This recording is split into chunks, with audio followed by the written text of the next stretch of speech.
兄さん、しっかりして兄さん。診療所の床に男性が崩れ落ちた。唇は紫に染まり、目はうつろ。突然の発作。俺の目の前で、遥先生が兄を呼び戻そうとしていた。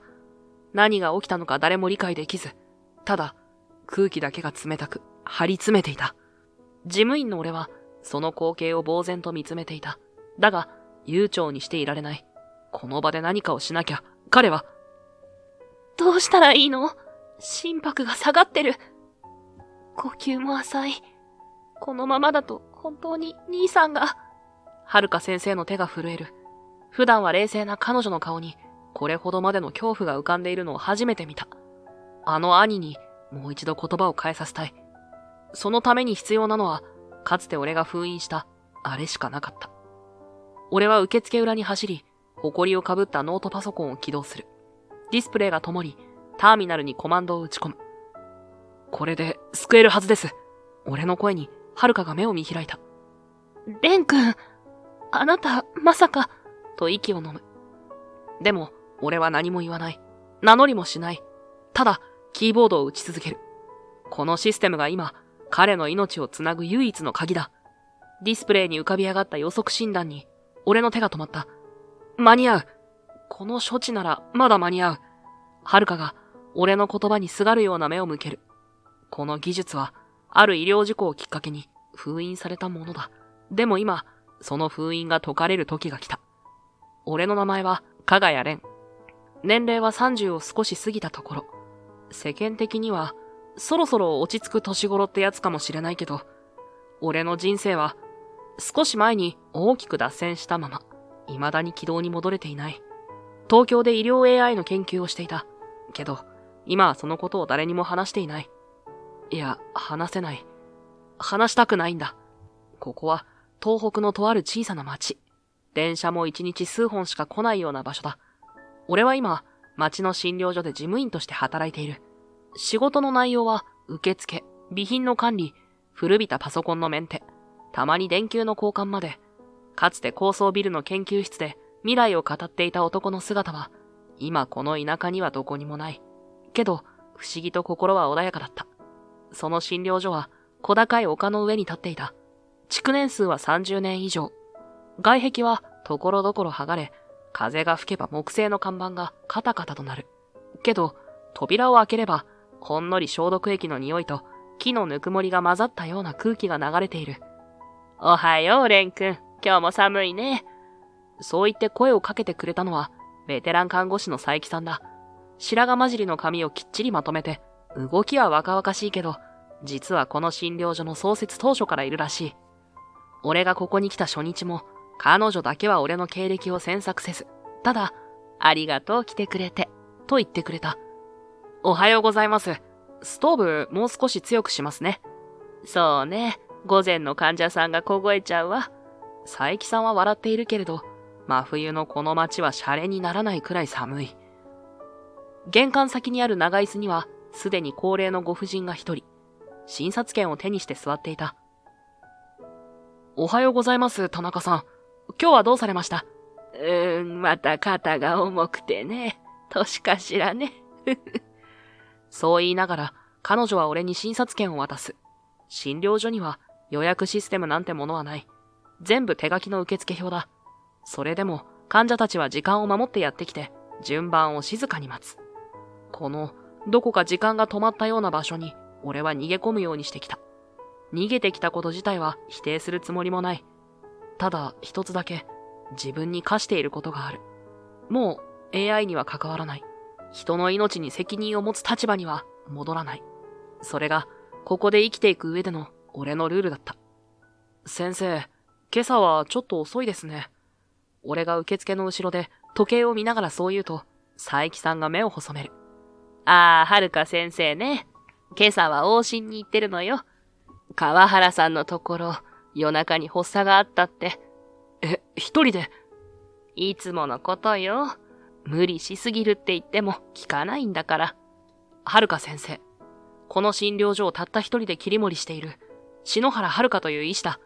俺より少し年上くらいで、まだ若いのに町の人たちからの信頼は厚い。明るくて、気さくで、けれど診察の時は一切妥協しない。多分、東京にいたら大病院に勤めてたっておかしくないような、そんな医者だ。しばらくして診療所の前に軽トラが止まる音がした。車のドアが開いてトントンと足音。そして戸を開けながら大きな声が聞こえてきた。おはよう。ごめんね、遅くなっちゃって。白衣の上にモコモコのダウンを着た彼女が両手いっぱいに医療用のバッグを抱えて現れた。髪は軽く乱れていて、目元には少し疲れが見える。でも、その顔にはどこか子供のような無邪気さもあって、俺は不意に目をそらした。川原さん落ち着いてた。薬で様子見るって言ってあるから。そうですか。それはよかった。俺がそう言うと、彼女はニッと笑った。それにしてもサーレン君、手早いよね。もう今日の受付半分終わってる。まあ、一応、それが仕事ですから。謙虚。でもさ、本当はもっとすごいこと、できる人でしょ？その一言に、俺は一瞬手を止めた。はるかは、冗談っぽく言ってるだけなのかもしれない。けど、その瞳は、どこかまっすぐで、人の内側をじっと見てくるような、そんな視線だった。いえ、俺は、ただの事務員です。パソコンの配線くらいしか、ろくにできません。ふん？じゃあ私が昨日あんなに困ってた、カルテの印刷エラー、どうやって直したの？運が良かったんじゃないですか？嘘が下手だな。彼女はクスッと笑って、すぐに患者の名前を呼んだ。その背中を見ながら、俺は小さくため息をついた。この人は、多分気づいてる。俺がただの事務員ではないこと。でも、だからこそ、俺は踏み込めない。これ以上、何かを壊すのが怖かった。その日の診療が一段落した午後、いつものように備品の整理をしていた俺に、佐伯さんがそっと声をかけてきた。蓮くん、この町に来てもうすぐ3ヶ月ね。そうですね。あっという間です。夢を見る？え？寝てる時じゃなくてよ。前に見てた夢。今でも思い出す？俺は答えに詰まった。夢か。あれは、夢だったのか。それとも、ただの傲慢だったのか。思い出したくはないですね。静かにそう言うと、佐伯さんは少し悲しそうに微笑んだ。でもね、ここに来る人たちみんな夢を持たないと生きていけないのよ。誰かが病気になってもきっと治るって思わないと心が持たないもの。蓮くんもきっとその誰かの役に立てる人よ。私はそう思うけどな。その言葉に俺は返す言葉を持てなかった。その夜、帰り支度を終えて診療所を出た時、空には無数の星が瞬いていた。東京では決して見られない圧倒的な夜空。冷たい空気の中、俺は一人、空を見上げて立ち尽くした。胸の奥にずっと封じていた記憶がそっとうずいた。命を救う技術、それを、俺は本当に諦めたのだろうか。そう自分に問いかけるように。冬の朝はことさら静かだ。診療所の裏手にある竹林が風にさらさらと揺れる音だけが響いていた。地面には昨夜うっすら降った雪が薄く積もり、車のタイヤ痕が一本、道の奥へと続いている。診療所の裏には数年前まで使われていた古い倉庫がある。今では備品も置かれず、窓ガラスも一部割れたまま放置されている。だが、その日は扉の鍵が開いていた。ヒーターもないその場所は、吐く息が白くなるほど冷えていたけど、なぜか落ち着く。まるで、外界から切り離されたような小さな密室。ここなら、誰にも過去を覗かれないはずだった。あれ？何してるの？背後から聞こえた声に肩が跳ねる。振り返ると、はるかがニット帽をかぶったまま、ちらっとパソコンの画面を覗き込んでいた。まさかゲーム？いや、違います。ちょっと古いデータの整理を。あ、コード。プログラミングってやつ？へえ、英語と記号しか並んでないやつ。私ほんと苦手でさ。まあ、慣れですね。でも何のコード？こういうのって、ただの趣味じゃないよね。彼女の声は問いかけというより、興味の続きのような素朴な温度だった。俺は一瞬、画面に残っていたターミナルのログを見て、パソコンをそっと閉じる。昔、少しだけ研究してた分野があって、その時のメモをたまに整理してるだけです。研究？理系の人ってほんとすごいな。何の研究してたの？はるかが興味深そうに覗き込んできたけれど、俺は少しだけ目をそらした。プログラミング関係です。ちょっと特殊な使い方をしてたんですけど、今となっては懐かしいですね。へえ、でも、普通の人はこんな記号の羅列、さっぱりだよ。これだけで何がどうなるか想像できるなんて、やっぱりすごい。いや、もう忘れかけてることばかりですよ。実際に使ってないと、すぐ錆びつきますし。はるかはそうかなとつぶやいてから、ちらっと俺の手元を見ていった。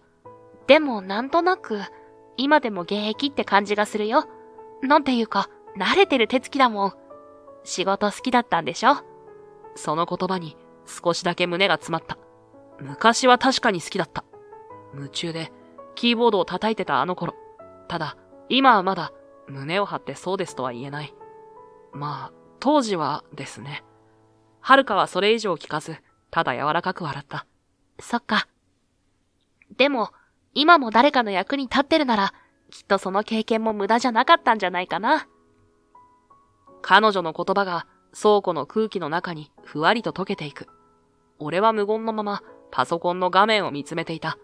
キーボードの配列も指の動きも体が勝手に覚えている。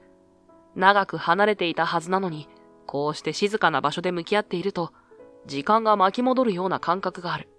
そんな俺の横顔をはるかがふと見つめた。ねえレン君。何ですか？うちの診療所もちょっとだけ電子化できたりする？電子化？うん。例えば、問診票を手書きじゃなくて入力式にするとか、患者さんの情報をもう少し整理しやすくするとか、カルテと別に紙でメモを取ってるからごちゃごちゃしちゃってて。はるかはちょっと照れくさそうに笑いながら自分の診察メモの入ったファイルをちらっと見せてくれた。中には付箋やメモ書きがびっしり。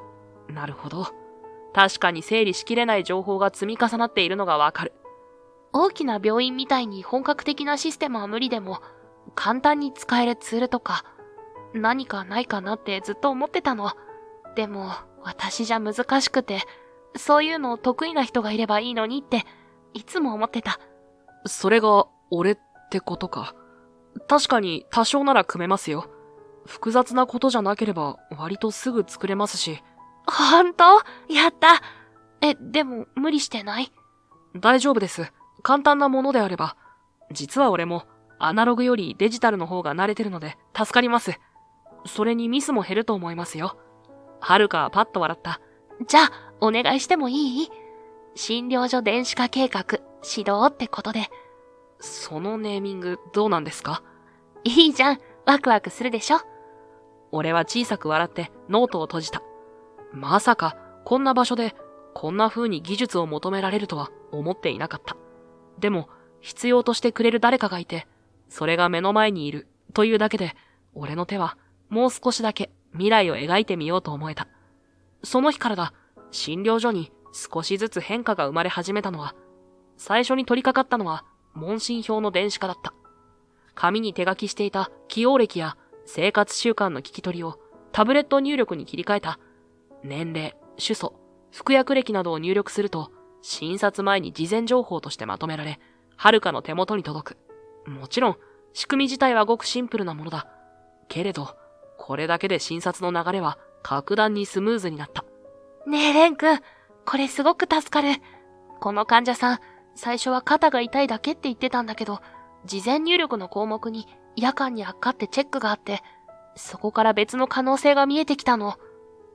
おお、診察室の時間が短くなれば、その分多くの患者を見られる。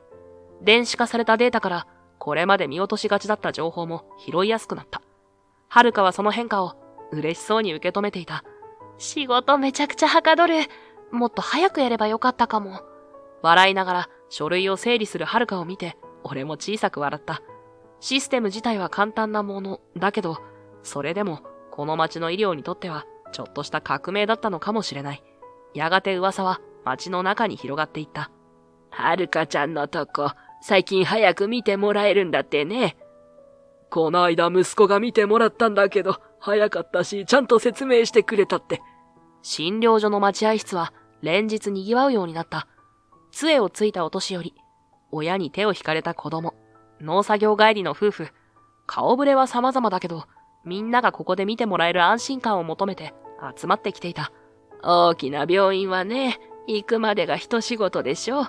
バスは一日に何本もないし、半日かかって疲れちゃう。でもここならすぐ見てくれて近くて、もう言うことないもん。はるかちゃんありがとね。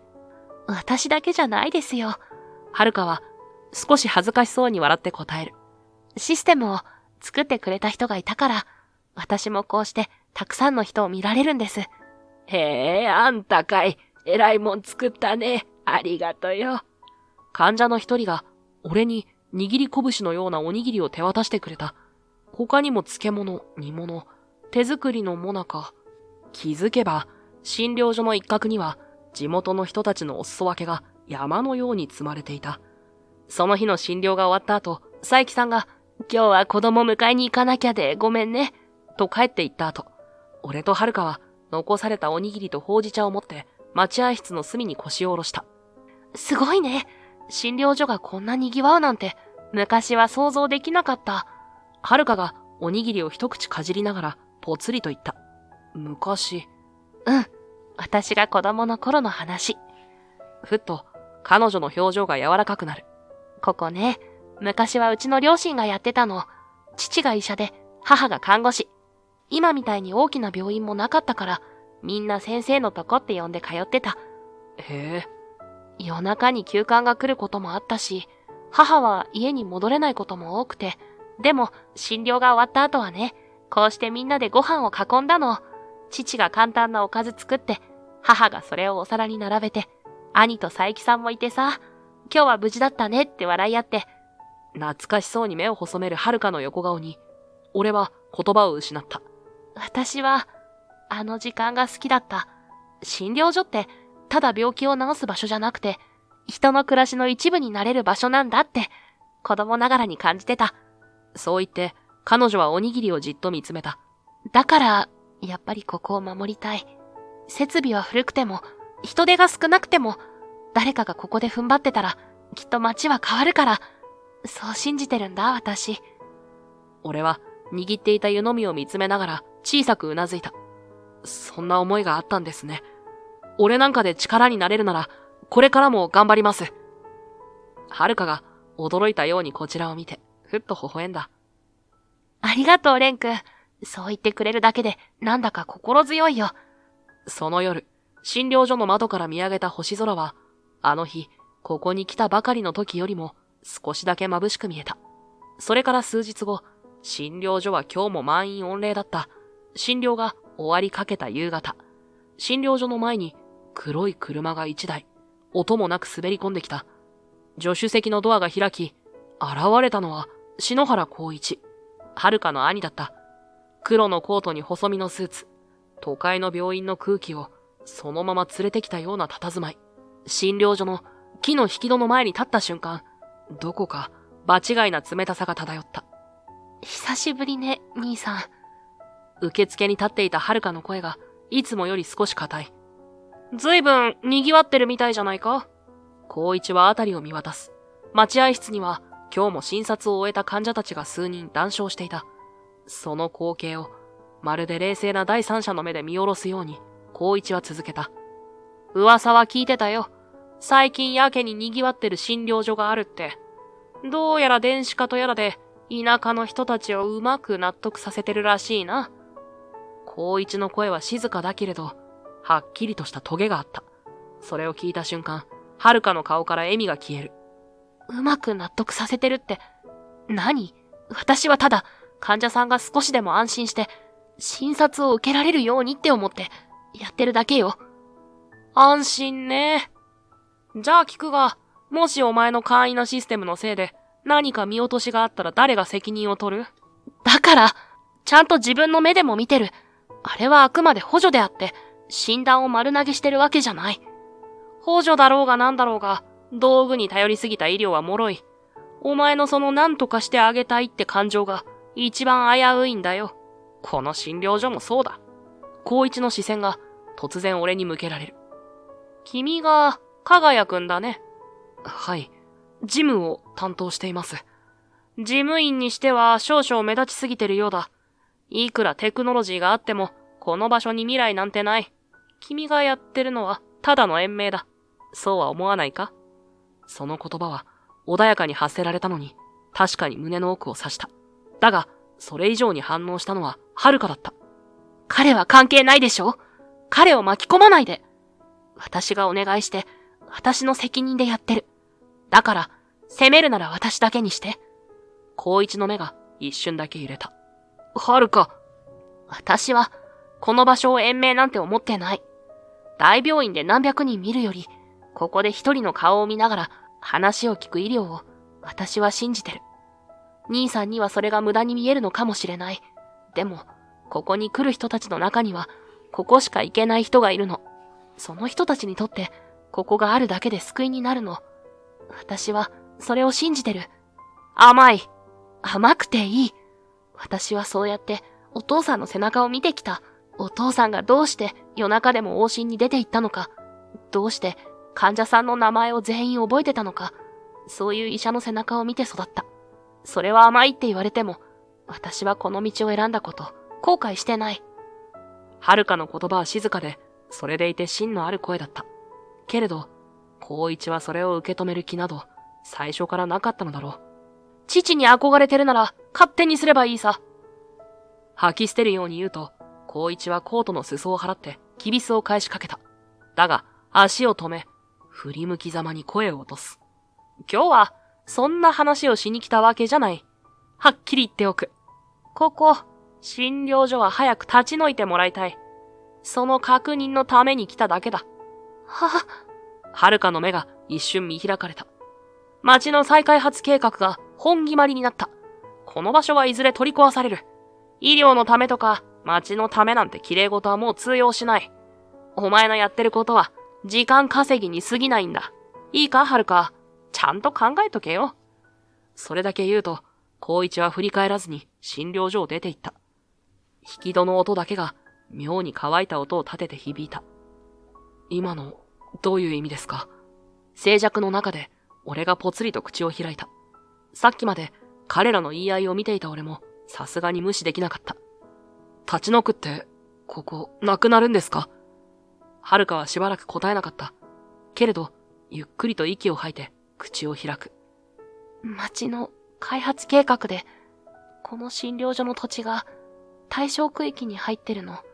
前から話は出てたんだけど、正式な通達はまだ来てなかった。でも、兄はそれを先に聞いたんだと思う。多分町の幹部か、再開発の関係者と繋がってるんだと思う。そもそも、この場所は町でも珍しく駅から近くて、眺めもいい立地だから、きっと、再開発の目玉にしたいんでしょうね。はるかの声には、怒りというより、どこか諦めに近い静けさが混じっていた。私はここを失いたくない。でも現実には、ああやって上から圧力がかかってくる。兄が来たのも、私にやめろって言うためじゃない。諦めろって念押しするため。俺は言葉を失った。さっきまで、どこかぬくもりのあった診療所の空気が、いきなり冷え込んだように感じた。そんな。大丈夫。はるかが静かに言う。簡単には諦めない。お父さんが守ってきた場所を、誰かの都合で価値がないなんて言わせたくないから、たとえどんなに小さくても、ここには人の暮らしがある。私はそれを信じてる。その言葉に、俺は小さくうなずいた。彼女の決意の前で、俺もまた自分の居場所について深く考えさせられていた。ごめんね、巻き込んじゃって。あれでも兄さん、昔は優しかったのよ。そうだったんですか？父が亡くなった時、兄はずっと言ってた。親父はこんな診療所で馬車馬みたいに働いて、心臓まで壊した。俺はあんな風にはならないって、あの人なりに父のことを思ってたんだと思う。でもきっと、それをどうしていいかわからなかったのよね。病院に行けば行くほど、父みたいな医者の生き方が非効率に見えてきたんだと思う。はるかは少しだけ目を伏せて、ぽつりと続けた。兄の言うこともわかるよ。現実は厳しいし、無理なこともある。でも、それでも、私はこの場所を手放したくない。父が母と一緒に命を削って守ってきた場所を、誰にも届かないかもしれないけど、それでもここで踏ん張ってる姿を見せたいの。俺はしばらく言葉が出なかった。静かな診療所の空気に、遥の思いが静かに染み込んでいくのを感じていた。俺もちゃんと力になれるように頑張ります。その言葉に、遥はゆっくりとうなずいた。ありがとう、蓮くん。その笑顔は少し寂しくて、それでいてとても強かった。数日後、午後の診療がちょうど折り返しに差し掛かった頃だった。待合室には数人の高齢者が順番を待ち、遥は診察室で穏やかに患者と話していた。そんな穏やかな空気をあっさりと打ち壊す音がした。ギギー。診療所の引き戸が無遠慮に開け放たれた。おい、ここか？立ち退きもせずに居座ってるってのはよ。低い声に振り向くと、玄関先に3人の男が立っていた。土木作業服にタバコの匂い、片手にはサングラス。一目でわかる。こいつらは、ただのクレーマーじゃない。おい、聞いてんのかよ、先生さんよ。俺は受付から飛び出すようにして前に出て、男たちの前に立ちふさがった。ここは医療機関です。静かにしてください。患者さんもいます。医療機関？はあ、このボロ診療所が。お上からの話も無視してんのに、のうのうと営業かよ。ずぶといな。すぐに出て行け。今、警察を呼びます。スマホに手を伸ばしたその瞬間、一人がわざと俺の肩をぶつけて通り過ぎ、待合室の椅子をバンと蹴った。おい、何様のつもりだ。てめえにそんな権限あんのかよ。蓮くん。遥が診察室から飛び出してきた。患者たちは唖然として言葉もない。俺の中で何かがプツンと切れた。今すぐ出て行け。ここに来てる人たちが、どんな思いでここに通ってると思ってるんだ。はあ？何切れてんだよ、事務員風情が。それ以上、声を荒げるなら、本当に警察呼びます。証拠も出せます。防犯カメラも、音声も全部回ってる。釜をかけた。だが、男たちは一瞬表情を曇らせた。一人が舌打ちをして、もう一人がちっと唇を噛む。やってられねえな。行くぞ。玄関先で、一人が振り返って、診療所の看板を睨みつける。お前ら、いい気になってんじゃねえぞ。言い捨てて、三人は車に乗り込むと、煙を巻き上げて去っていった。やっと追い返した。蓮くん、大丈夫？遥が俺の肩にそっと手を置いた。その指がかすかに震えていた。彼女だって本当は怖かったに違いない。ええ、患者さんたちは奥の休憩室で佐伯さんが見てくれてる。ほんと、ごめんね。遥がかすかに眉を寄せながら言った。その声には疲れと、それ以上に悔しさが滲んでいた。いえ、でも、あれは一体。俺がそう口にすると、遥はふーっと小さく息を吐いた。多分、再開発関係の人たちだと思う。正式な通達はまだだけど、ここが対象になってるのは確かだから。前にもああいうことが。昔何度かあった。無言電話とか、ポストに変なチラシが入ってたり。でも、今日みたいに露骨に騒がれたのは初めて。遥の声がわずかに震えた。手はぎゅっと白衣の裾を握りしめている。焦ってるんだと思う。兄が言ってた。開発の日程が動き始めたって。街が動けば、こっちはただの邪魔な建物になる。だから、こんな風に追い詰めに来たのかもしれない。俺はしばらく何も言えなかった。でも、胸の中にふつふつと湧き上がる感情は抑えようがなかった。でも、こんなやり方あんまりです。診療中にあんな連中を送り込んでくるなんて、脅しもいいところですよ。遥は静かにうなずいた。兄は、昔から手段を選ばないところがあった。やるって決めたら、とことん突き進む。それがいい方向に出ることもあるけど、相手の気持ちを置き去りにすることも多かった。立ち退きに兄がどれくらい関わってるのか正直わからない。でも、あの人が診療所を閉じるべきだって思ってるのは本気。それが正しいって信じて疑ってない。遥の言葉が苦いものを含んでいた。あれだけ感情をぶつけた後でも、まだどこか兄を信じたい気持ちが残っているのかもしれない。俺も、あの人が本当にあんなことをやったのか確証はないです。でも、もしやってたとしたら、それだけは絶対に許せません。俺の言葉に、はるかが小さくうなずいた、その時だった。診療所の戸が開いた。思わず顔を向けると、そこには光一が立っていた。まるで、今話していた内容を聞いていたかのようなタイミングで、いつもと変わらぬ無表情で、玄関の日差しを背にして。なんだ、騒がしいと思ったら、何があった？その声を聞いた瞬間、空気がピリッと凍った。はるかの目が見たこともないくらい鋭く細まった。兄さん。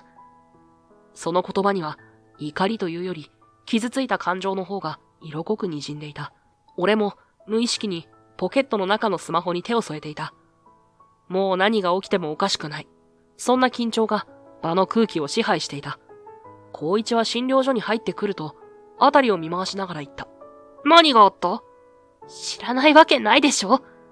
はるかがすぐに言い返した。その声は低く震えていた。さっき、ここに見知らぬ男たちが怒鳴り込んできた。立ち退けだの、邪魔者だの、チンピラまがいの言葉を並べて、患者さんを怖がらせて、スタッフを困らせて、兄さんが差し向けたんじゃないの？光一の眉がわずかに動いた。何よバカなことを。俺がそんなことして何の得になる？まずは落ち着けよ。落ち着いてなんかいられない。私たちはただ、ここで医療を続けたいだけ。でもそれを邪魔する人間がいて、その上に兄さんが知らない顔でここに現れるなんてタイミングが良すぎる。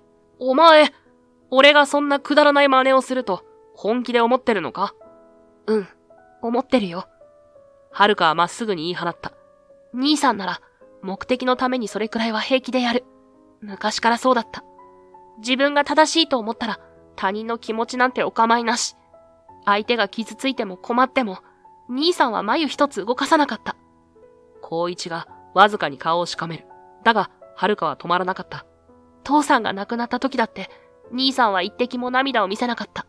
何も言わずに葬儀を終わらせて、その後すぐ東京に戻って。親父はこんな診療所で馬車馬みたいに働いてたからって、まるであの人が自業自得だったみたいに言ったよね。はるか。悲しそうな顔も寂しそうな顔も、私は一度も見てない。兄さんって昔からそうだった。冷静で理屈で動いて、誰かと同じ気持ちになることなんてしようとしなかった。ああ。私は悔しかった。悲しかったよ。兄さんが、父さんがいなくなったのに何も感じてないように見えて、家族なのに家族じゃないみたいで。光一の目が動いた。でも、言葉は出てこなかった。はるかは一度息を吐き、それでもなお言葉を重ねた。兄さんがどう思うと、私はここを守る。父が、母が命を削ってでも守ってきた場所を、それを非効率とか時代遅れって言われても、この街で生きてる人たちの暮らしに寄り添いたいって、私は心から思ってる。光一は何かを言いかけた。だが、はるかはそれを遮った。もう帰って。兄さんがここにいるだけで、みんなが不安になる。患者さんもスタッフも私も。今の兄さんは、私にとって迷惑な存在でしかない。その言葉に、光一の足が止まった。彼の表情からは何も読み取れなかった。ただ、その沈黙が、やけに長く、重たく感じた。そして、ついに口を開いた。そうか。それだけを残して、彼は静かにきびすを返す。何も言い返さず、何も釈明せず、ただ背を向けて去っていった。その背中に、はるかはもう何も言わなかった。引き戸が静かに閉まる。音もなく、ピタリと終わったその瞬間、俺は胸の奥に何かが沈んでいくのを感じていた。俺はふと玄関の方を見た。床に何かが落ちている。ん？俺は足早に近づき、それを拾い上げた。処方箋。手に取ったそれには、病院名と薬の名前、そして患者の名前。篠原光一。俺は思わず息を飲んだ。処方されていたのは、強力な免疫抑制剤。俺の知識が正しければ、それは、進行性の自己免疫疾患に使われるものだ。まさか！その時、背後からはるかの声がした。レン君、どうしたの？いえ、なんでも、ちょっとゴミが落ちてただけで。処方箋を握りしめ、そっとポケットにしまう。今は言えない。はるかの怒りがまだ収まっていないから。けれど確かに、俺はこの手で、光一が抱えている何かを掴んだ気がしていた。落ち着いたらちゃんと話そう。あれから数日が経った。あの日、はるかが光一に感情をぶつけた日、光一は何も言い返さず、診療所を静かに後にした。扉の閉まる音だけが耳の奥に妙に残ったままだった。それきり、光一の姿を見ることはなかった。診療所はそれでも変わらず忙しくしていた。再開発の話は宙ぶらりんのまま、だが不気味なほど平穏だった。チンピラが現れることもなく、ポストも静か。電話も街の噂話も何事もなかったかのように。はるかもまた、あの日の後の気まずさを表に出すことなく、淡々と診療に向き合っていた。怒りが収まったというより、どこか冷静に割り切ったような表情。けれど、俺はずっとポケットに入れていた。光一が去り際に落としていった処方箋を、今日診療が終わったら、話してみようと思っていた。伝えなきゃいけない。彼が抱えている病気のこと、はるかは知らないままでいる。今日、話すタイミングがあるといいな。俺がそう思っていた。診療終わり、玄関の戸がゆっくりと開いた。こんにちは。その声に顔を向けると、そこに立っていたのは光一。そして、その背後に見知らぬスーツ姿の男が一人。全くの初対面。整ったスーツに無駄のない身のこなし。表情は穏やかで微笑んでいたけれど、どこかその目が笑っていなかった。兄さん？はるかが診察室の奥から出てきて立ち止まる。今日は紹介したい人がいる。町の再開発プロジェクトの責任者、桐生さんだ。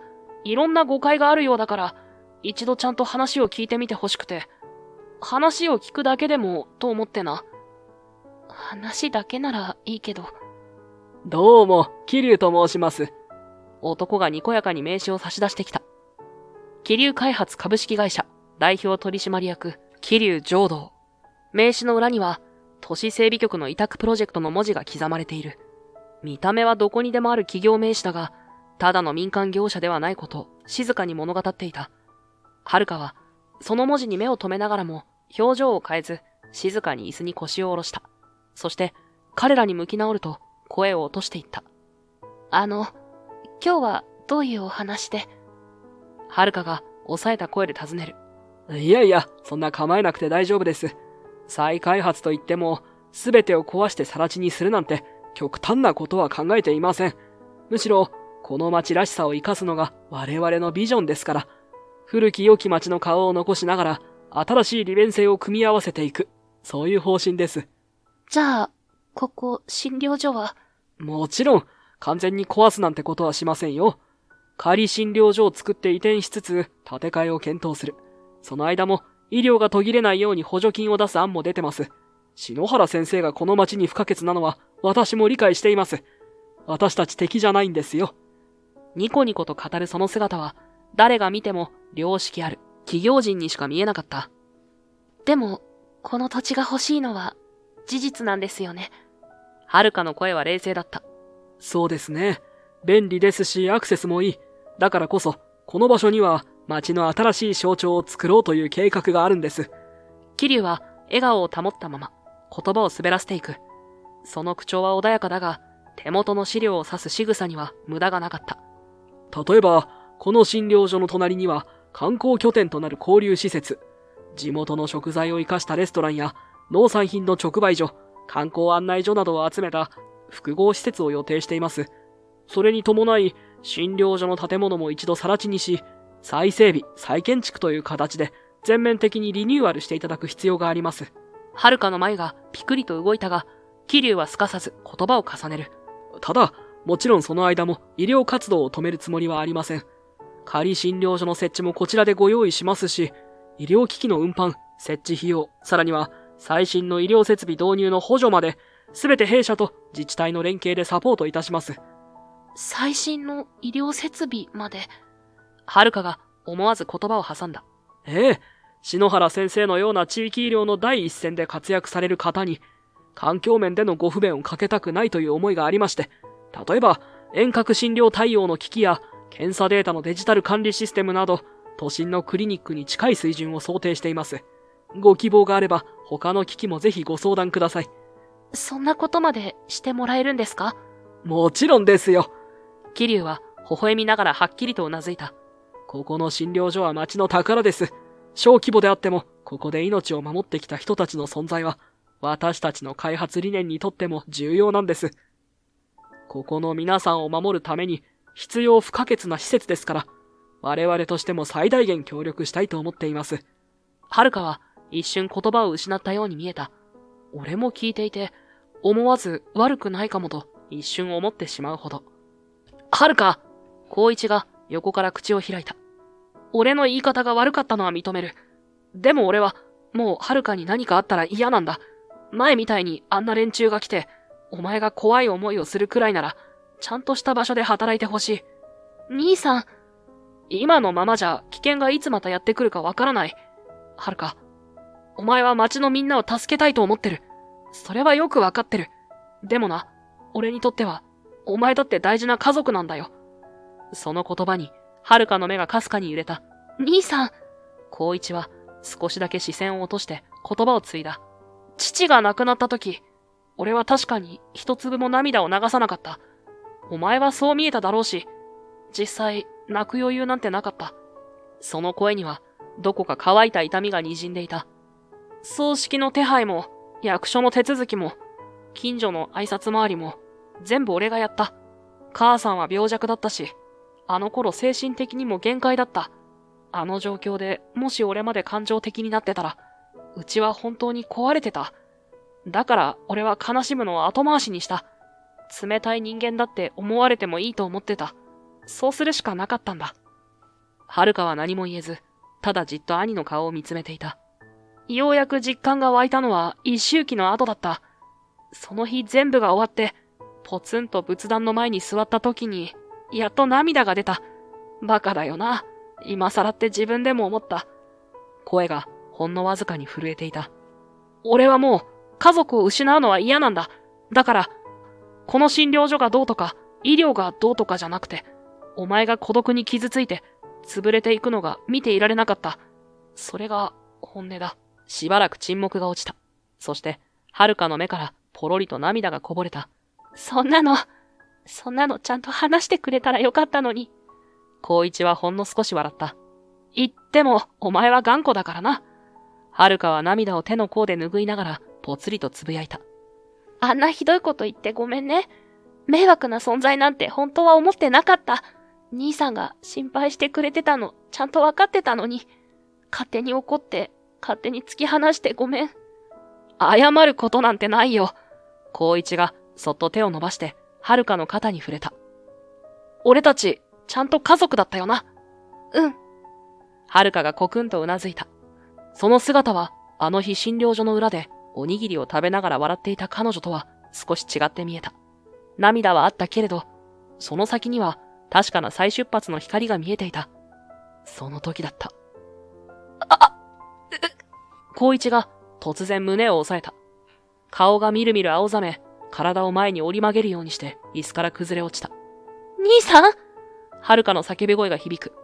桐生は完全に動転していた。なんだ？大丈夫か？救急車呼べ、すぐ。血の気がない。兄さん？はるかも顔を真っ青にして兄に駆け寄った。俺はとっさに診療室へ駆け込んだ。古いパソコンの電源を入れると同時に棚の奥からポータブル診療セットを引っ張り出す。ノート型端末、センサーパッド、モニタリングケーブル、そして、レン君、それは？医療 AI です。診断支援用の試作モデル。僕が開発に関わっていたシステムです。はるか先生、信じてください。これがあれば助かる可能性があります。光一がベッドの上で激しく呼吸を乱し、酸素飽和度のアラートが鳴り響く。その数値は刻一刻と下がっていた。桐生は背中を壁に預け、蒼白な顔で立ち尽くす。レン君、これ心臓かもしれない。どうすればいいの？俺はノートパソコンを開きながら迷わず答えた。これは間違いない。自己免疫性心筋炎の急性再燃です。光一さんが数日前にここに来た時、処方箋を落としていったんです。そこに記されていた薬が、この症状の鍵だった。はるかが目を見開いた。免疫抑制剤の強いものです。通常は軽症の関節リウマチなどでは処方されない。心筋や内臓に影響が出るレベルじゃなきゃ、あの薬は使われない。だから今日、光一さんの顔色を見た瞬間に、ピンときたんです。俺は AI モニタリング端末を起動し、心拍、血圧、酸素飽和度、呼吸数のリアルタイムデータを読み込ませる。センサーを光一の胸元に貼り、首筋には体表血流センサーを。一瞬後、画面に解析結果が現れた。診断支援モード起動完了。疾患候補、自己免疫性心筋炎、確信度 92%。あなた一体何者なの？俺は振り返り、まっすぐに遥を見た。元医療 AI 開発者です。数年前まで診断支援ロジックの設計に携わっていました。でも一度、自分の手で命を救えなかった経験があって、それで全部やめた。だけど今、もう一度向き合います。この技術は人の命を奪うものじゃなく、命を救うものだから。遥が震える手で点滴の準備を始める。俺は処置フローを次々に読み上げる。ステロイド 100mg、アドレナリン 0.1mg 皮下中、ノルアドレナリン持続常駐も準備。酸素マスクは6リットル以上。酸素飽和度が 92% 以上に回復するまで維持。心拍数140を超えたらボリューム調整。了解。画面に表示された波形が赤から黄色へ、そして緑へと変化していく。AI は次の予測を出していた。急変リスク低下傾向。安定化予測4分後。現状処置継続で維持可能。助かった？遥が震える声で問う。俺は静かにうなずいた。はい。ギリギリでしたが、AI が命を救いました。画面には安定を示す緑の波形が続いていた。心拍、呼吸、血圧、どれも正常に戻ってきていた。兄さん。遥が光一の手を握りしめた。兄さん生きてる。助かったんだよ。光一のまぶたがゆっくりと開いた。その視線がおぼろげながらも遥を捉えた。また泣いてるな。うるさい。泣かせる方が悪いのよ。かすかに笑った兄の顔を見て、遥の方に新たな涙がすっと伝った。それから間もなく、光一は救急車で大きな病院へと搬送された。持病である自己免疫性心筋炎の精密検査を受けた結果、病状はすでに進行しており、今まで薬でどうにか抑えていた炎症も、もう投薬では限界を超えていることが判明した。手術の適用には入っています。今なら慎重に進めれば根本的な治療ができる可能性もある。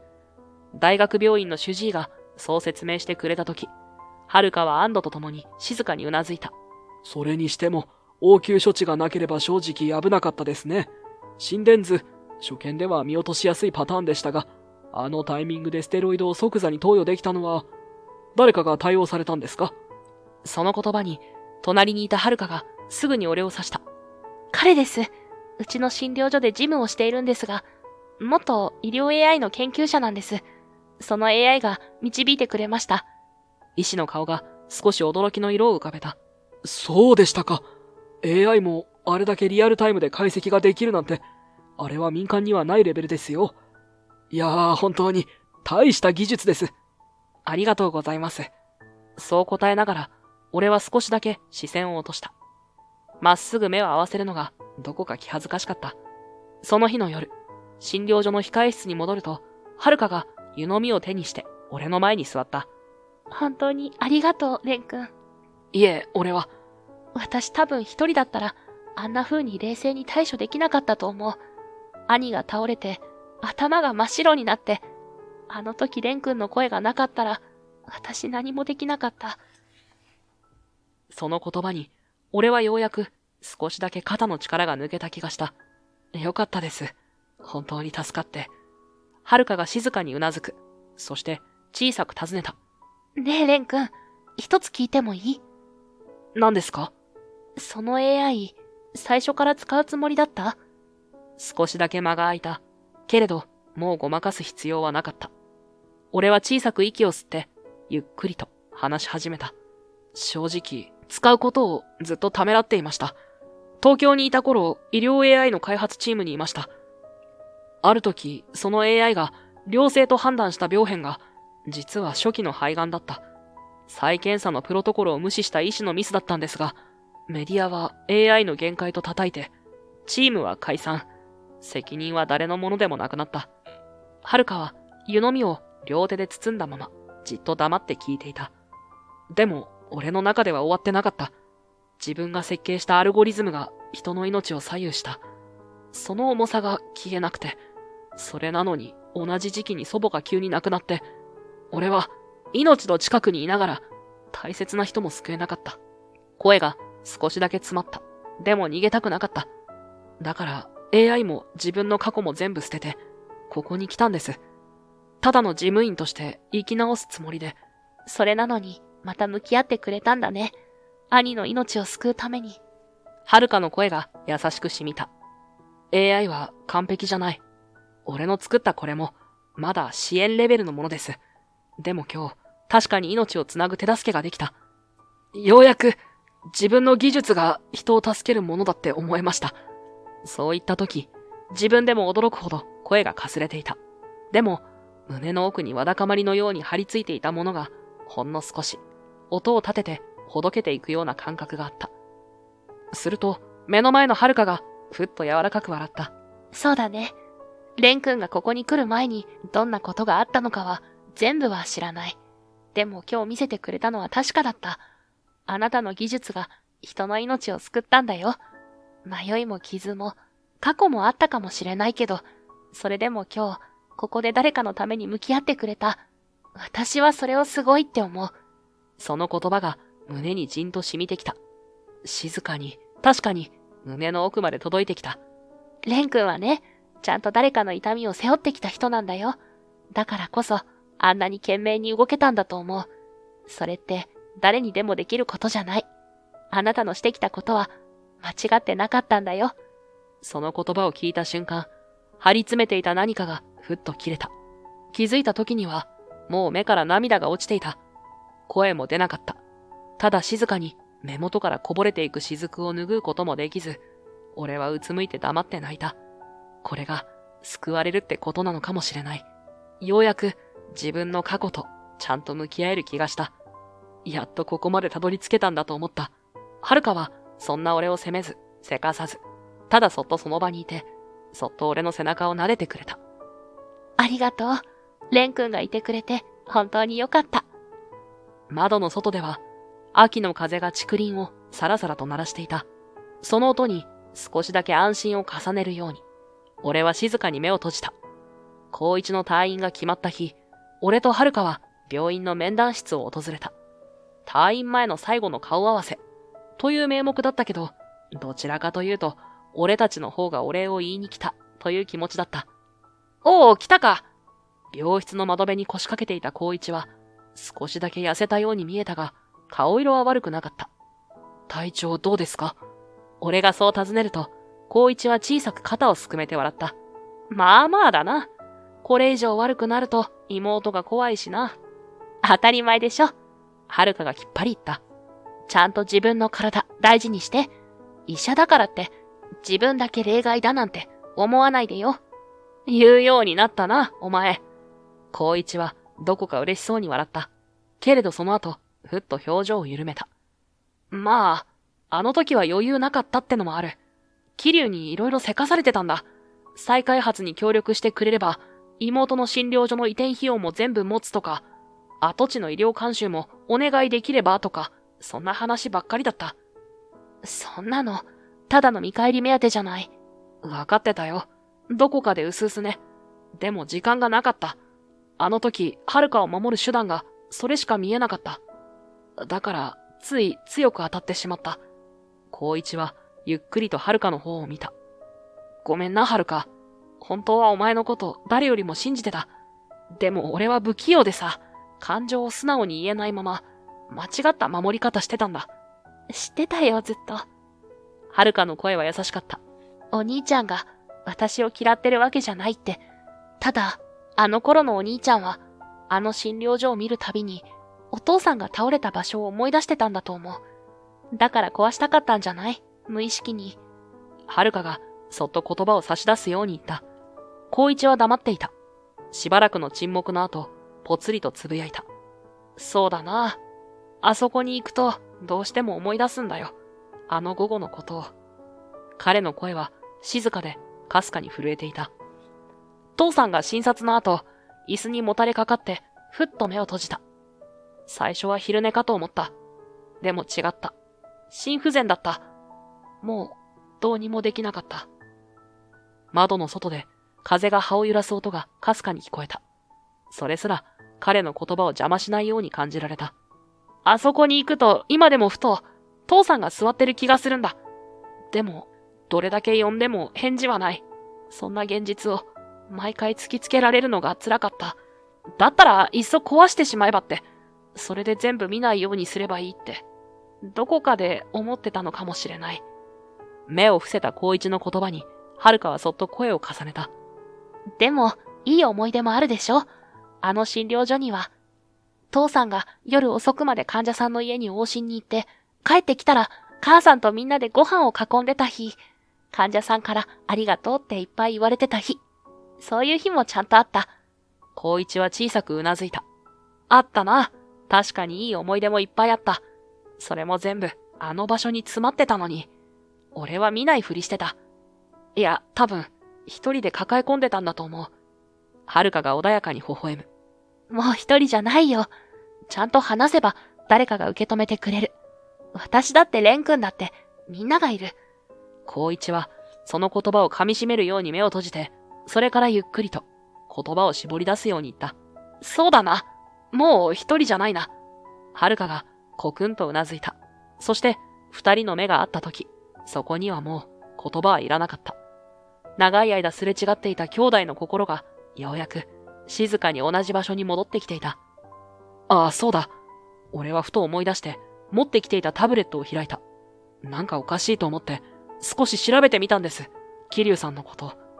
あの AI、表には出てこない法人情報や旧登記データも横断検索できるようにしてて。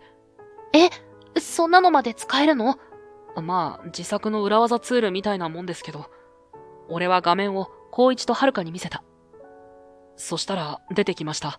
数年前、別の町の再開発で、住民に強制立ち退きを無理やり進めた案件が、名義は違うけど、実質的に桐生が裏で関与してたことが、関連法人の登記履歴で辿れたんです。じゃあ、やっぱり、光一がぽつりとつぶやいた。その声には何かを噛み締めるような痛みが混じっていた。俺はそっと手元のタブレットを光一と遥の方に向けた。画面には、桐生が関与していた複数の再開発プロジェクトの情報が表示されていた。いずれも表向きは地域振興、住民福祉の向上など美辞麗句が並んでいる。けれど、その裏で実行されたのは、強制立ち退き、買収に応じない高齢住民への嫌がらせ、名義の偽装、違法な手段での用地確保。その中の一つに見覚えのある男の名前があった。こいつ、チンピラみたいに診療所に乗り込んできたやつだ。遥が画面を覗き込みながら目を見開いた。桐生の関連会社に過去の再開発でも雇われてたらしいです。登記をたどったら、その会社、実質桐生が持ってた資産管理会社で、表向きは切り離してるけど、裏では使い回してました。どうやら、完全に仕組まれていたみたいですね。全部、桐生が。はい。俺も最初は信じていい人かもしれないと思ってました。でも、どうしても違和感が消えなかったんです。だから、調べました。記録をたどって名前を追って、そして警察に通報しました。記録も証拠も全部まとめて、今、正式に捜査が入ってます。遥が小さく息を飲んだ。あの人、あんなにいい人の顔をしてたのに。光一がどこか自重するようにため息混じりに笑った。本当にそうだったよな。でもな、お前よりも本気で信じてたのは俺の方だ。俺が顔を上げると、光一はゆっくり言葉を継いだ。診療所は町の顔になるって、あいつが何度も言った。妹さんの医療を町の誇りにしたいって、まるで俺の気持ちを見透かしたようにさ。お前を守るためだって言われて、それで俺は信じちまった。結果として、遥にもきつく当たった。あいつの口車に乗せられて、大事なものを見失ってた。兄さん。俺分かったつもりだったんだよ。世の中の建前くらい。なのに、この人だけは違うって思っちゃってた。どこかで信じたかったんだよ。正直悔しい。情けない。でも一番悪かったのは俺だった。光一の声はかすかに震えていた。その胸の奥にある後悔が確かにこちらに伝わってきた。はるかはそっと首を振った。でも、もう騙されないよ。町の人たちも動いてくれた。診療所もここに残れる。全部蓮くんが調べてくれたから。俺は少し照れくさくなって思わず視線を落とした。正義ってのはちゃんとあるんだと思います。今回はそれがちゃんと届いたんだと思います。光一がゆっくりと手を伸ばし、俺の肩を軽く叩いた。ありがとう。もしお前が動いてくれなかったら、俺は桐生に振り回されたままだった。今でも何も知らないまま、妹と距離を置いて、それで終わってたかもしれない。しっかりしてよ。お兄ちゃんしか私の家族はいないんだから。わかったわかった。まあ家族、もう一人くらい増えるかもしれないけどな。その一言に、俺と遥が同時に振り返った。何言ってんのよ。いや、なんとなくね。兄さん、変なこと言わないでよ。何照れてるんだよ。ほらほら、顔赤いぞ。うるさい。病院の面談室には再び笑い声が響いた。怒りも誤解も全部超えて、ようやく笑える家族の時間がここにあった。それから数ヶ月が経った。秋の終わり、山の斜面にある竹林はすっかり色づき、冬の訪れを静かに知らせていた。光一さんは退院後すぐに病院に復帰した。やっぱり臨床が一番落ち着くんだよな、と言いながら、今では地域の医師会でも頼りにされる存在になっている。診療所には週に一度顔を出してくれるようになった。なんだかんだ、ここが落ち着くんだよな、なんて言いながら、診療の合間にコーヒーを飲んでいく姿は、昔より少しだけ柔らかい雰囲気をまとっていた。お兄ちゃん、前より口数増えたよね。はるかがぽつりと言ったことがある。まあ、兄弟ってそういうもんでしょ。俺は笑って返した。